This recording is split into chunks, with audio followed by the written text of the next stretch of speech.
तर बाबांनो उधमपूरच्या पार्किंगमध्ये 3 दिवस होतो बघा. तिथं आमचं सगळ्या गाडीतल्या भाकऱ्या तीन सगळे संपलेलं. तिथंही एस के आलं तर बघा सोलापूरचं आयशर गाडी घेऊन चालली त्यांनी सफरचंद भरून. त्यांनी आम्हाला चपाती भाकऱ्या आणि शेंगदाणे चटणी दिली गाडीतली. मग काय त्यांनी आता गाववाली भेटतात म्हणल्यावर नियोजन लावावं लागते. मस्तपैकी सगळेजण बसलो बघा आणि मस्तपैकी खांब्या बिंब्या काढला. मस्तपैकी नियोजन लावलं 1 नंबर टॉपचं.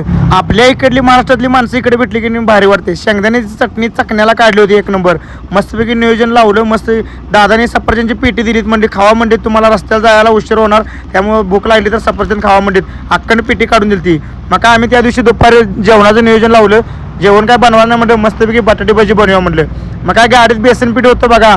त्यामध्ये जिरं आणि ओवा टाकला मीठ टाकलं गार गार गार गार गार हिची गाण धरून हलवून भजी करायला नियोजन लावलं बघा 1 नंबर टॉपचं. या रांडेजाने भजी तयार लावलेली भजी करपून ठेवली सगळी. तर 1 नंबर भजी असली भारी झालते की नाही नाद खोळा.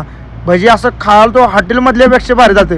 असं वाटायला तर श्रीनगरमध्ये गेल्यानंतर ना हॉटेल टाक्या प्युअर महाराष्ट्रीयन आलू भजी बटाटे वडा बॉम्बे वडा मिळेल असं काढायचं म्हणाल तो हॉटेल. लगेच भजी खाऊन झाल्यानंतर ना इकडे पनीर आणलं बघा.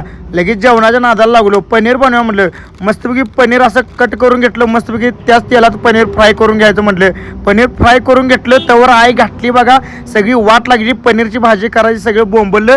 सगळ्या गाड्या सोडल्या ट्रॉफिक सोडल्या त्यामुळे कुत्र्याने वारवास करून सगळं सामान गाडीत टाकलं आणि गाडी घेऊन तिथनं आम्ही निघलो. तर हे रस्ता तुम्ही बघू शकता. तुम्ही रस्त्यावर डोंगर आहे का डोंगरावर रस्ता आहे काय कळण झालंय. सगळं ढासळून सगळं वाहून गेले. पंप बिम सगळं पाक मातीत सगळे बुडल्यात. तर ह्याच्या पुढचा ब्लॉग खतरनाक असणार आहे. तर तुम्ही ह्याच्या पुढचा ब्लॉग बघत राहा. त्यामध्ये तुम्हाला सगळं काही दिसणार आहे. तर लाईक शेअर कमेंट आणि फॉलो